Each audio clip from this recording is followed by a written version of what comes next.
ආයිබෝවන් අද එප්පාවල ඇඳගල අඹ වගා භූමියකට ඇවිල්ලා ඉන්නේ. මේක අපේ ඊශ්‍රායලයේ ඉන්න වජිර සහෝදරයාගේ ලෑන්ඩ් එක.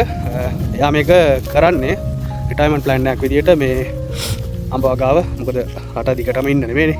ලංකාවට ඇවිල්ලා පොඩි ෆාමින් අත්දැකීමත් එක්ක ආදායමක් හදාගන්න පුළුවන් විදියට අක්කර 1.5ක විතර භූමි ප්‍රමාණයක අඹ පැල 230කට ආසන්න ප්‍රමාණයක් යොදාගෙන තියෙනවා. නව තාක්ෂණ යොදාගෙන එක ලේබර් කෙනෙක්ගෙන් හැන්ඩල් කරන්න පුළුවන් මේ අක්කර 1.5ක භූමි ප්‍රමාණය. මොකද අපි මේකේ මෝටරේ ඊටන් දාලා තියෙන ඔටෝ ඔන් ඔෆ් වෙන්න ඒකෙන් දාලා ටැංකි හදලා අඟල් දෙකෙන් මේන් ලයින් ටික දීලා ඊට පස්සේ හැම පැලයක් ගාවටම ට්‍රිප් එකෙන් වතුර වැටෙන විදියට හදලා තමයි මේ වගා භූමිය සකසලා තියෙන්නේ.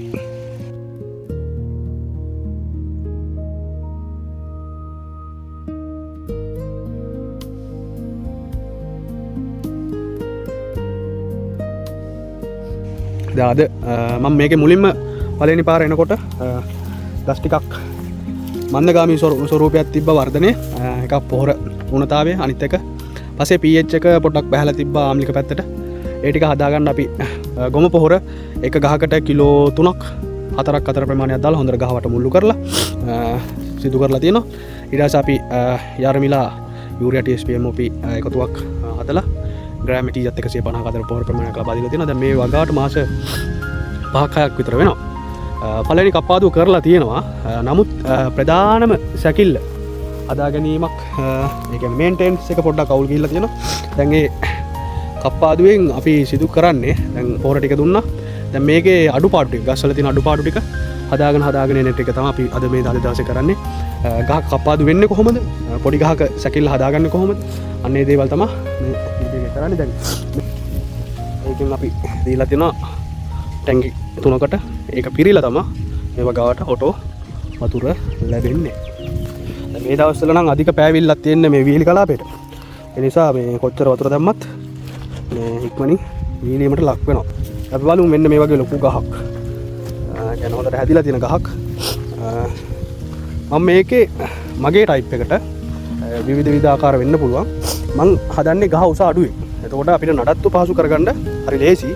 ඒ නිසා මෙන්න මෙතනින් අයින් කරන්න මේ අතු තුනම. මෙන්න මෙතන සන්දියෙන් අයින් කරන්න. අන්න එතනින්. ඒ කපනකොට වතුර හිටින්න නැතිද ඇලේට කපන්න ඕනේ.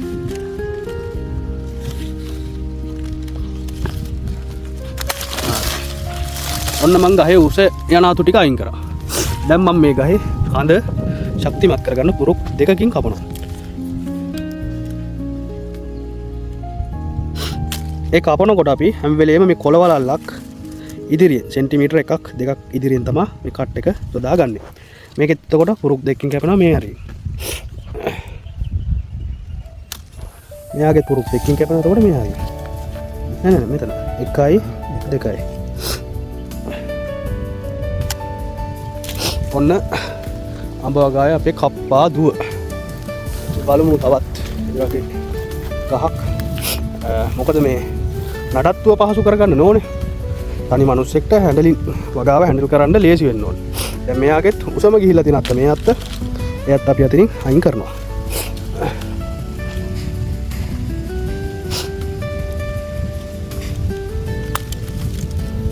ඊට පස්සේ මෙයාගේ වලලු දෙකකින් කියන්නේ මෙන්න මෙතනින් කට් කරනවා.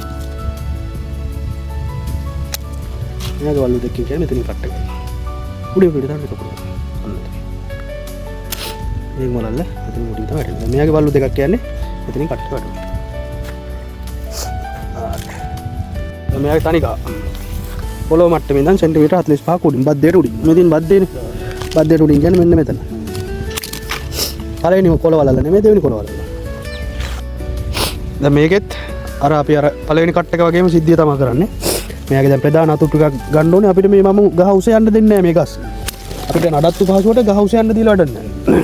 ඒ නිසා මම මේ උඩින් තියෙන අතු වලල්ල කැපුවා. කපලා මෙයාගේ දෙවෙනි මේක. ඔක මෙයාගේ මෙතන. බලන්න ගහ බැලුවා නේද?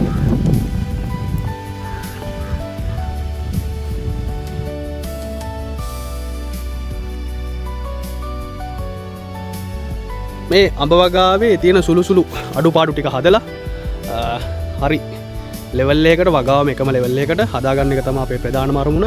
ඊට පස්සේ වැඩි අස්වැන්නක් ගන්න අවශ්‍ය විදියට ප්‍රධාන අතු ටික හොඳ ශක්තිමත්ව හදාගන්න එක තමයි මේ අඹ වගාවේ කප්පාදුවෙන් සැකිල්ල හදාගන්න කියන්නේ.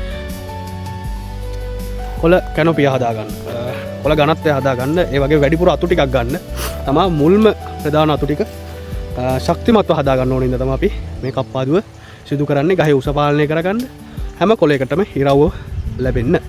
ඉතින් බලන්න මේ වගේ වගාවන් රිටයර්මන්ට් ප්ලෑන් එකක් විදියට මේ කරන වගාව ඇත්තටම ආයෝජනයක් අනාගතයට. يعني වගේම දැන් ආයෝජන කරු කරන දෙයින් මේ අවට වටපිටාවේ මිනිසුන්ට රස්සාවක් හම්බ වෙනවා. තව පවුල් දෙක තුනක් ජීවත් වෙනවා. ඒක තමයි කුෂ්කර්මාන්තයට ආයෝජනය කිරීමේ මහඟු වැදගත්කම. අන්නේ දේවල් ඔළුවේ තියාගෙන අපි කුෂිකර්මාන්තය වෙනුවෙන් ආයෝජනය කරමු හරියටම.